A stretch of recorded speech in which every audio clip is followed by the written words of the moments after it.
നിവേദിന് 2 അടി കൂടി ഉള്ളു. Cross bar ചാലഞ്ചാണ്.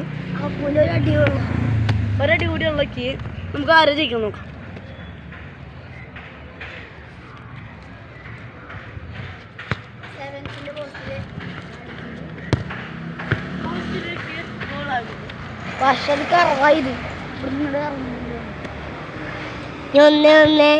ഗോൾ പുറത്തേക്കായിരുന്നു ഗോൾ.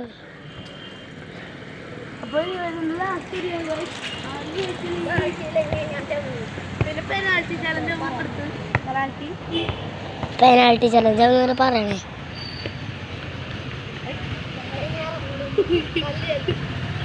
അതൊരു കോടിയായിരുന്നു. നിങ്ങൾ കണ്ടോ? അവിടുത്തെ ഒരു കല്ലൊക്കെ എടുത്തിട്ടുണ്ട്. നോക്കാം. അത് പുറത്തോട്ട്